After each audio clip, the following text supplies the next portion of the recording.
All right, Debrielle. Like I said before, thanks so much for taking the time to do this. My first question that I have for you is tell the audience a little bit about yourself and just kind of how you got involved with UW in your department specifically. Yeah, thanks for having me. It's great to be with you. Hello, listeners out there. So, I am an assistant professor in the psychology department at the University of Washington in Seattle, Washington. I joined UW in 2022 from the University of Rochester, and throughout my time in education and higher ed, I've worked in a bunch of different settings, taken on a lot of different roles. And I primarily study developmental psychology. That's my training and background. And I've always been interested in how context affects people's well being and their outcomes in life. And I particularly study how addiction and mental health problems affect parenting and kind of how families are functioning and how that affects child development. So I've always been really interested in, advocacy, the power of people's lived experiences, of really working with people where they are to help them tell their stories. And I personally believe that research is a vehicle for telling stories and making stories last forever and enacting change and advocacy. So that's kind of how I've adopted in this role. Yeah, so tell me a little bit about the research. What has that shown? Well, my research has shown that, unlike a lot of prior research, which has often painted people who have challenges in a very negative, deficient light, my work says that it's actually a lot more nuanced in terms of what parents are doing, how families are functioning, and how children are doing. So, my most recent paper says that children who seem like they're doing well on the outside may not always be doing so well on the inside. And maybe we can be a little bit more nuanced because usually people look to people who have outward expressions of challenges, right? The kid who can't calm down, the parents who struggle to control their anger, or parents who have a mental health problem. We always say that they always struggle in everything that they do. And we know that that's not always true. So a lot of my work has tried to find where are there challenges that might be in conferring risk for children. And we want to identify what that is and prevent that risk from leading to bad outcomes. But what are parents doing well, and how are children navigating in both helpful and potentially harmful ways? So that's kind of the lens that I always try to apply, go into it, not looking for where are you struggling? Where are you, having these deficits? Where are you doing harm? It's really what's going on as the question that I try to have and encourage everyone to have. And to really answer that question that you just asked, what goes into d diving into that a little bit further? Does it involve a lot of studies, in-depth interviews with people? What is that sort of, how do you address that central question that you just asked? Yeah, that's a great question. There's actually a great research paper that came out, I believe, in the beginning part of this year that said that a lot of research, is colored by our own biases and views of the world, that being the people who are conducting the study and also the people who are reviewing the research and deciding to publish the research.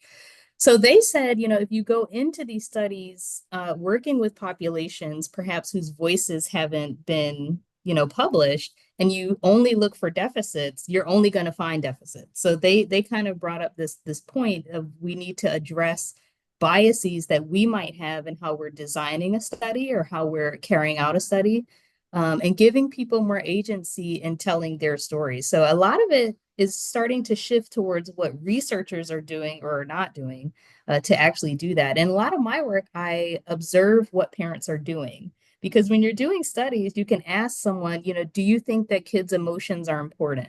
Do you always help your kid when your kid needs help or is struggling through a challenge that they have? And most parents will say, yes, I always support my kid when they need help. And they think they're doing that, right? But they may not always do that. Or they think what they're doing is helpful and it's not actually helpful to the kid. So I do a lot of observation to see what are parents doing, like what behaviors are you using, and how are kids responding to those behaviors? If you think that over explaining a topic to a kid or taking something dangerous out the kid's hand is going to be helpful, does the kid actually think that's helpful? And can we build out a more nuanced kind of comprehensive view of what's going on? There's also some interesting work where they ask parents, do you think that what you're doing is helpful? Or do you think your kid is happy? Right? Do you know what your kid is going through? And parents will say yes. And the interesting thing, Laszlo, is the kids will say no. Like everything the parents doing is not helpful. They don't know what I'm going through. They don't know how to help me with what my needs actually are. And sometimes my parents don't even care to ask me what my experiences are.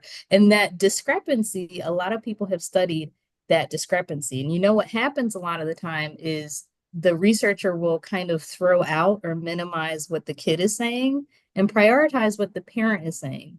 And a lot of research says that's problematic because this information where parents and kids don't agree on what's happening can actually be very informative into what is happening. So, why is it that your kid thinks you don't know what is going on with them and you think you know exactly what's going on? What is going on there? Yeah. So then how do you take this approach from here to like here? Mm-hmm. At the parent and kind of broader level. Yeah. Yeah, for me, it's a lot about parent education, but I've tried to not use that term that much. And now I say parent empowerment because a lot of parents have a great idea of what their specific kid needs, right? And they really want to be helpful and support their kid in having successful outcomes. Where it kind of falls down is knowing how to implement that, right? So you might have a friend, for example, who is crying, they're really distressed, and you say, I want to support you through this. But you might say something that further distances them from you. So, how do we teach parents how to pick up on cues that their kid might not be doing so well, that your kid might be being bullied at school or have some challenge dealing with shame or body image issues, mental health challenges? How do we get parents to pick up on those signs? And how do we empower parents to kind of meet their kids' needs, but do it in a way that is healthy for them? Right. So I see a lot of advice for parents and families that said, you should always do this, or this is really helpful. And what if you're a parent who can't do that? Right? Like we know a lot of times feeding your kids healthy things is going to be great for their physical and mental health. But what if you can't afford the food that's going to be healthy for them, right? That advice is not helpful and it's not tailored to your specific situation, right? So I try to do a lot of translation or parent empowerment of you can do a bunch of things great, but here's where you are having some struggles. Let's see what is kind of causing those struggles or how you can work through those struggles versus blaming parents for struggles even happening. And I see that a lot of times. Mm-hmm. Have you interviewed parents, that are going through those struggles of like not understanding what their kid is going through? And if so, what have they told you in like interviews that you've conducted with them? Mm-hmm. I think it's a great question, and it's so interesting how the world has changed because our parents parent based on how they were parenting a lot of times, right? About how your grandparents parented your parent.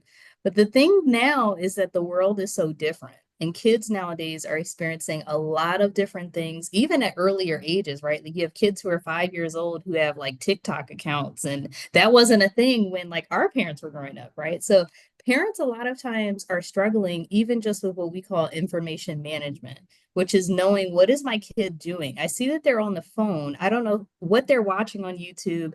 And nowadays, parent controls, which are a way to help parents monitor what kids are doing, they may not be really effective. Like you see it on Facebook, on TikTok, on YouTube, there's all these things that may not be that helpful for parents. So a lot of times it's how do I understand what my kid is doing and how do I balance things, right? I want them to have experiences, but I want to safeguard them from everything that's happening in the world. How do I carve out a balance? And that's really hard for parents. So parents want to help. A lot of what's happening now, Laszlo, is constraints on parents' time and energy and resources. Everybody's stressed out. And if you're really stressed out and you're working a lot of parents are working a lot. They might have to commute a lot for their job. They're working overtime. All of this is a lot of stress on parents. And how do we deal with that to deal with the stress my kid is dealing with? So a lot of parents are increasingly asking for support in their parenting role, but also in other roles that they occupy. Mm-hmm. Do you have students do you have students in your class that sort of that sort of are you teaching students about this sort of the parent child sort of dynamic?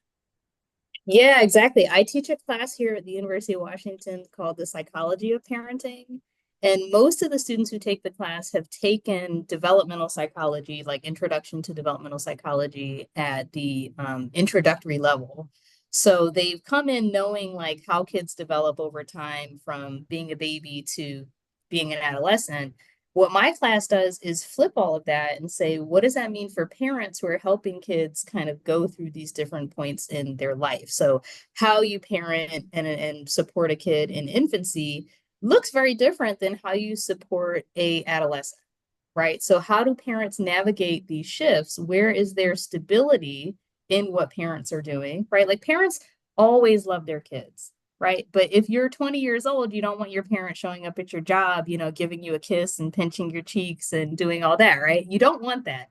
But parents still love you. So how do things that stay stable, like love, wanting to make sure your kid is safe, wanting to discipline your child, right? Wanting to teach them how to be a good, what we call citizen of society. Parents are doing that across the lifespan, but it looks really different at different points in your development. So I teach them all about things like attachment, how parents approach discipline, how parents navigate their own stress. What happens when a what we call co-parenting relationship? What happens when there's problems there? So what happens when mom and dad or when both of your parents aren't getting along?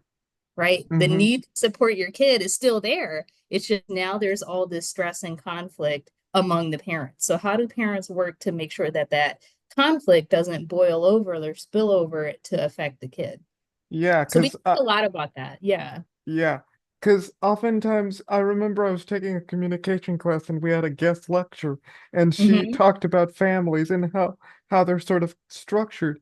And the first question she asked was, "What is a family?" So I raised my hand and I said, I said a family is, a father, a mother, a brother, a sister. But as the lecture evolved, families come in all different Mm-hmm. shapes and sizes, single parents, blended parents, and Mm-hmm. they go through those same struggles that we just talked about. Mm-hmm. They do. And I teach another class at the graduate level, but undergrads are happy to take it if they want, called Family Processes in Child and Adolescent Mental Health. And that class addresses exactly what you just said, Laszlo. We talk about, what is a family? What happens when there's movement in the composition of a family, which creates stress, but sometimes it's good stress. Like imagine you have a new sibling, right? Or you got married, your parents got married and now you have step siblings, right? And all these new people who are around you to offer you these new experiences. But there's also sad changes like a sudden death of a relative or even the Mm, death of a relative that was sick for a long time, right? Having to move a lot because your parents' job or other factors related to the family might necessitate you moving around a lot. So, how do you navigate as a family positive shifts, right? Like getting married, having a new baby, things like that, with things that are typically more negative. One thing we talk about in that class a lot, Laszlo, is divorce, right? Because divorce is hmm often seen as like this negative thing. Divorce and conflict are seen as a negative thing in families. And I often say, there we go again, painting very nuanced, complex situations as either or. It's either good or it's bad. And I often say there are times when the dissolution of a marriage or a relationship is actually good. Imagine if there's a lot of abuse, a lot of stuff that's happening there that the kid is experiencing and witnessing. It's great if that relationship dissolves and the kid is not in that environment again. They have to shift and, adapt to the changes that come with that family dissolution. But that can be a really good thing depending on how families navigate that. The other thing is conflict, right? I always say in my class, conflict is inherently not bad for kids. And my students look at me like, oh my God, you're saying that conflict is good. And I said, no, conflict, certain types of conflict are universally bad, right? If there's domestic violence, if there's child abuse, if there's stuff like that, that is universally bad. But if there's kind of benign conflict, what we call constructive conflict, it's good for kids to see that parents and loved ones, you can disagree with your parent or your sibling and not have the relationship fall apart. So there's this period of we're not agreeing, we're fighting, there's conflict. But how's the resolution? Do we make up? Do we problem solve together? Do we find some middle ground? And then we move forward. in our relationship, right? That's helpful for kids. Because as you know, Laszlo, if you never experience conflict, you've never experienced conflict resolution, you haven't had time to cultivate those skills yourself. And then the first time you get in a fight with a coworker, you don't know how to have skills to navigate that conflict. So seeing conflict can be helpful depending on the type of conflict. And the main thing is how that conflict is resolved. And that children can see that as a consistent thing in their family. We fight, but we make up, and that's helpful to see. Yeah, it's like movies talk about that a lot. Like I Mm-hmm. remember the movie Blended, and it talks Mm-hmm. about this one woman or this one guy, and then she has kids, and then he meets this guy, and then they don't like each other, they fight each other, and then they Mm-hmm. start to realize, oh, okay, this is a new dynamic and stuff like Mm-hmm. that. There's also like this other movie, Step Brothers, which is Oh so yeah. funny, it's so hilarious about these 40-year-old guys and then one of their parents, their parents get together after, their respective marriages fall apart and it's so Mm-hmm. crazy, it's so bizarre and it encapsulates blended families. Mm-hmm. Yeah, and I actually, as part of my class, I have students, it's called a pop culture assignment. I have them watch either a movie or it can be a TV series, a book, a music video, something that showcases families and how families are operating. And the point of that is to say, here's the science and everything we went through in the class about family processes and how families are operating and how that affects kids. How is that depicted in mainstream media? In other words, is mainstream media painting accurate pictures of what's going on in families? And might there be ways that we're stereotyping, certain parents or certain experiences or certain families, right? So is the, sperm donor always this like chaotic, crazy person? Or how can they actually be included in the family model? Do we have diverse representation of these different experiences? So it's been interesting to watch, especially older movies and TV shows where the students will go back and watch something from what they think is ancient, which is like the year 2000, and they'll watch that and they'll say, "Oh, this has not aged well," Hmm. because of how things have gone on in the world. So, how do we have representation of what families are going through and how kids are a part of that? Right. And also how things like community and policy affect families. We talk about that as well. So I often say, things like access to resources or medical care, right? How does that affect how families are operating and what that means for the well-being of individual family members, like kids? Hmm. What have your students, who have taken your classes said about all this type of stuff and sort of the dynamic and how parents and families sort of shift and change? What have they learned in some of the classes that they've taken with you? Yeah, they're learning. And this is one thing I'm personally really proud of. They're learning that the answer is always it depends. And that frustrates undergrads in particular because you're so used to like you go into a math class and 2 plus 2 is always 4. They're so used to getting like the exact precise answer. But I often say my courses in particular and education more broadly shouldn't be about giving you a specific answer, like spoon feeding you an answer that you take out into the world. It's getting you to think and appreciate how gray some of these issues that we think are black and white actually are, or how nuanced everything actually is, or how everything evolves over time. So, how can I prepare you as a student in my class to grapple with that evolution and that nuance, right? So, I always say that.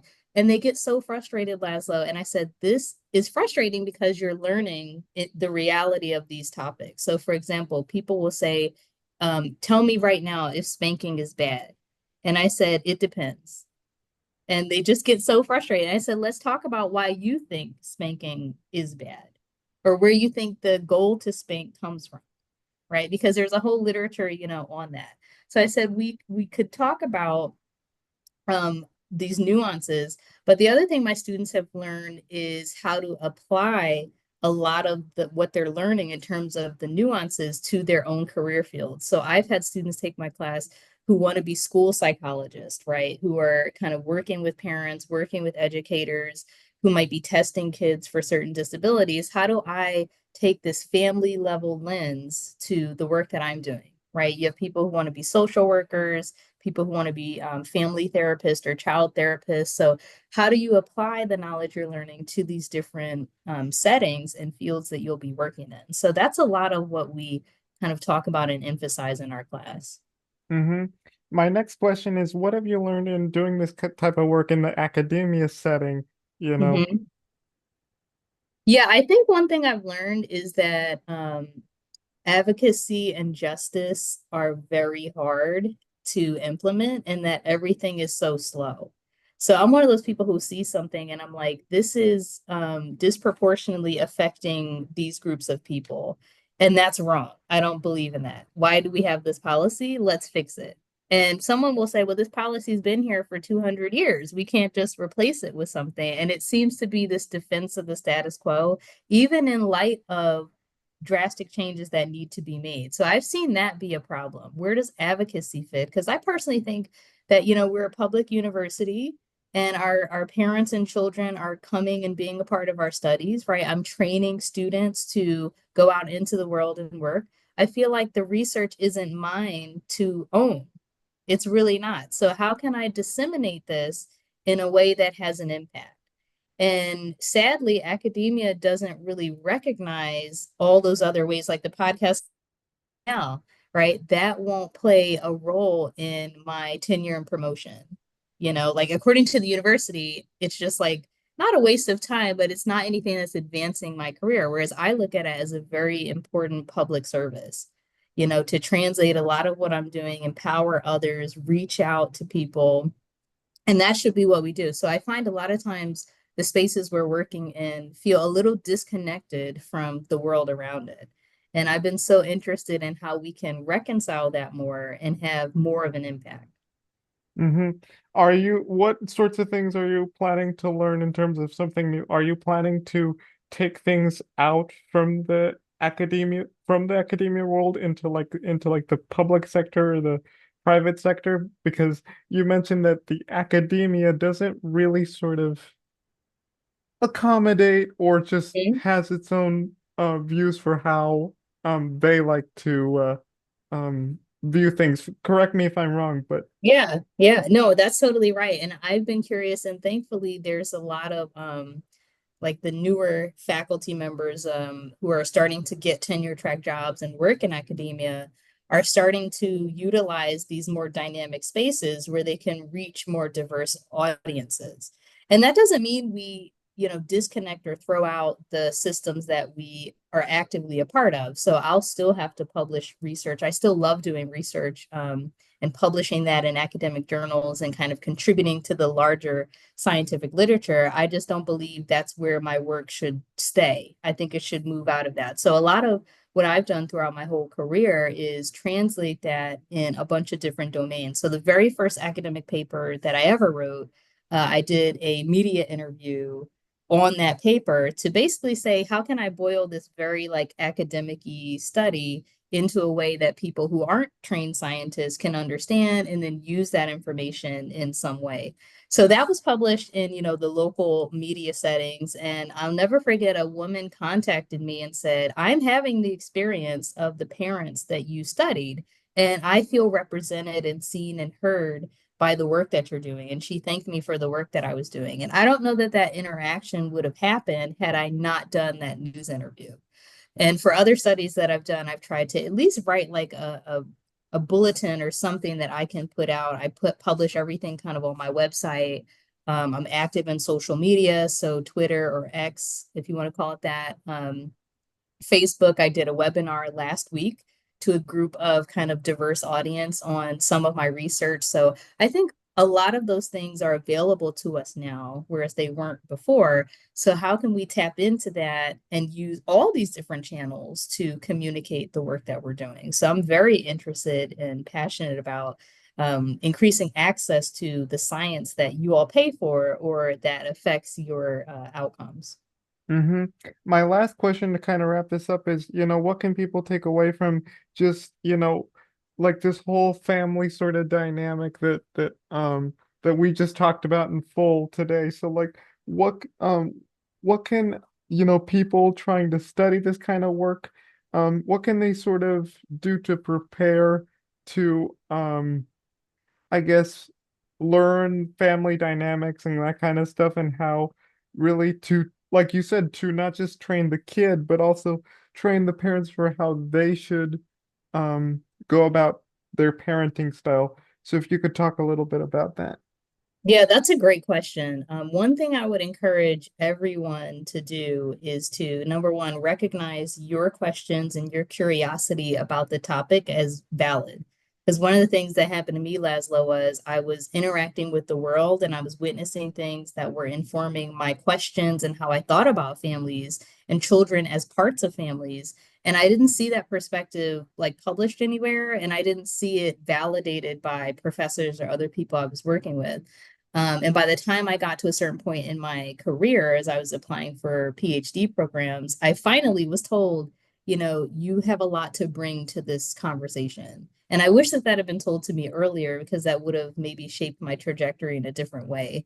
So recognize your curiosities and things that you're experiencing in the world as valid and a valid contribution to science. That's an asset. We need more people to kind of bring those nuanced perspectives there. One other thing to kind of have people mull on is how interconnected everything is.